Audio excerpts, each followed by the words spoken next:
Welcome back नाज़रीन। जैसे कि गुफ्तगू कर रहे थे निसार खोड़ो साहब से, उनका कहना है कि हर हुकूमत में कुछ ना कुछ मसाइल रहे और हुकूमत कोशिश कर रही है अमन और अमान कायम करने के लिए। मिराजुल हुदा साहब, आप क्या कहेंगे? क्या वाकई ऐसा है कि पिछली हुकूमतों में भी इतनी खूनरेजी हुई है और इतने ही मसाइल थे?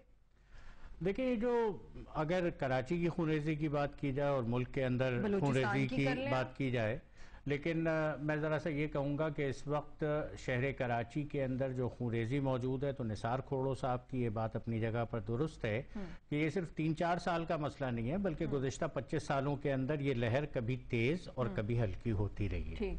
और ये भी ठीक है कि सुप्रीम कोर्ट के सो मोटो नोटिस से पहले तक शहर कराची में बहुत तेज अमल खूनरेजी का जारी था और जो निस्बतन इस वक्त एक दर्जे में कंट्रोल में है, काबू में है और महसूस ये होता है कि नहीं, वो खूनरेजी का अमल और लाशें बोरी के अंदर बंद मिलने का अमल ठहरा है, थमा है। लेकिन बहरहाल ये कहा जाए कि उसके ऊपर पूरी तरह कंट्रोल आ गया है, मैं नहीं समझता कि उसके ऊपर पूरी तरह कंट्रोल आया है।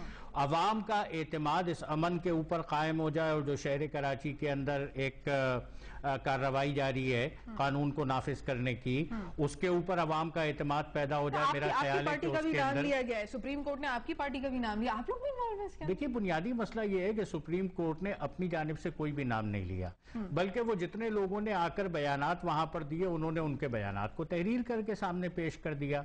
अवाम ये तवक्को करती थी कि अदालत का काम ही ये होता है कि सच्चे इल्जाम और झूठे इल्जाम के अंदर फर्क किया जाए। अदालत इवेलुएट करती है, उसके बाद ये कहती है। लेकिन मैं ये समझता हूं कि वहां पर तो सारी ऑब्जर्वेशंस थी कि जो उस अदालती फैसले के अंदर मौजूद हैं, और स्पेशल ब्रांच ने जहां शहर कराची के अंदर 88 भत्ताखोरों के नाम जमा करवाए थे, उसमें एक नाम जमात इस्लामी का भी दिया था। और ये खबर तो 20 सितंबर को छप गई थी।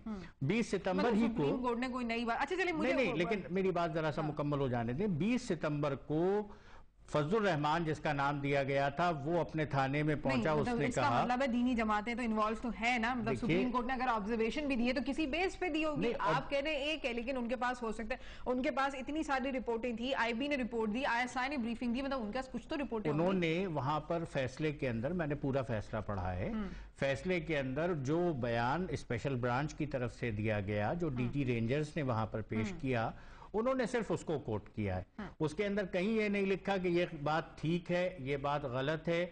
इसलिए कि अदालत के अंदर तो जब मुकदमा आता है तो मुकदमे में किसी चीज को सच कहा जाता है, किसी चीज को झूठ कहा जाता है। अब जैसे अगर लेकिन मैं जरा सा ये बात, सुबह ये फैसला आया है और शाम तक फिर से दोबारा एक कत्लो गारतगरी शुरू हो गई, जलाओ घिराव शुरू हो गया, पथराव हुआ, तो ये उसमें दीनी जमातों का फिर से नाम आ रहा है। अब उसमें ये बताएं कि क्या मैसेज दिया जा रहा है मुल्क को, कौम को, और मतलब क्या हुकूमत को क्या मैसेज देना? नहीं, देखिए, असल में और खुद सुप्रीम कोर्ट वो जो दूसरा मसला जिसको नत्थी करने की कोशिश की जा रही है, वो एक बिल्कुल दूसरा सिलसिला है। वो एक स्ट्राइक कॉल थी सुन्नी रहबर काउंसिल की तरफ से, और जो यहाँ पर मुमताज कादरी को फांसी की सजा सुनाई गई है, उसके खिलाफ एक यौम एहतजाज था, हड़ताल थी पूरे मुल्क के अंदर।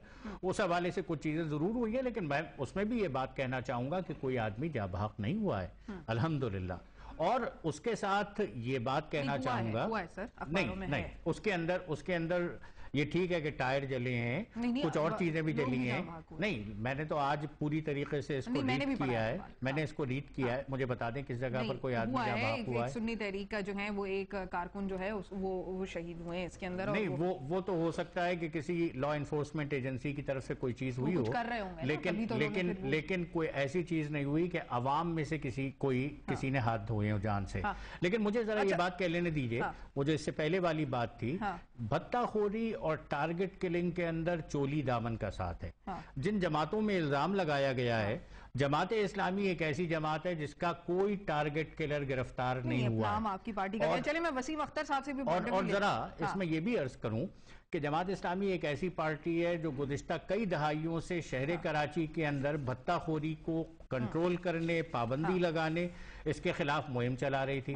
ये तो कुछ ऐसे लोगों ने नाम लिया है कि जो इस मुहिम को नाकाम बनाना चाहते हैं और ये कहना चाहते हैं कि जो लोग मुहिम चला रहे हैं वो भी शायद इसके अंदर मुलव्वस लेते हैं। मिराज साहब, वसीम साहब, आपने गुफ्तगू सुनी मिराज साहब की, तो वो जो कल जो एक मैसेज गया है वो क्या मैसेज हो सकता है? क्योंकि हमेशा मुत्तहदा पर ही बदअमनी का शहर में कराची और हैदराबाद के सिलसिले में इल्जामात लगाए जाते हैं और मुलव्विस कहा जाता है, तो अभी मतलब उस पर क्या कहेंगे? कल भी तो हुआ है, वो क्या इज़हार बरहमी था?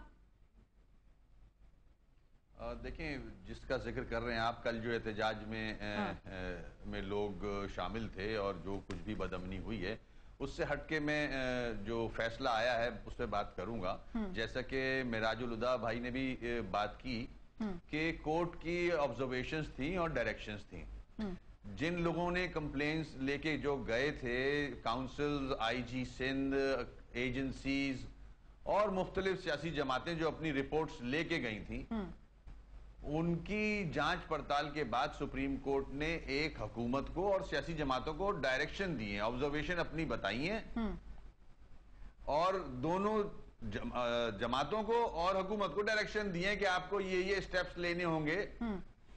ये चीजें तो अगर आप देखो तो माजी में हम भी हुकूमत में रहते हुए और या हुकूमत से बाहर रहते हुए हमने हुकूमत को कई बार कहा है कि ये मेजर्स ले ताकि अमन कायम हो। अभी मैं एक ब्रेक का टाइम आ रहा है वसीम साहब, मैं एक और सवाल आपसे क्विकली इसका जवाब चाहूंगी कि अब जो मामला वापसी, आप लोगों को मुबारक हो, आप लोग वापस आ गए, तो इसके अंदर यहाँ पर जो मामला तय हो गए उसमें एक खबर ये भी आ रही है, सुनने में आ रहा है कि जी अगले 5 साल के मामला भी तय हो रहे हैं, ना सिर्फ सेनेट के इलेक्शन तक इत्तेहाद होगा बल्कि आगे 5 साल की भी प्लानिंग हो रही है। क्या हकीकत है इसमें?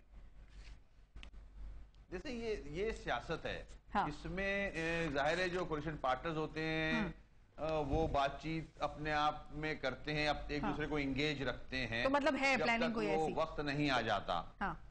तो अभी it's very early to say anything. It's very early to say anything. चलिए, यहाँ पर एक मुख्तसर से वक्फे का टाइम हुआ है, नाज़रीन हमारे साथ रहिए।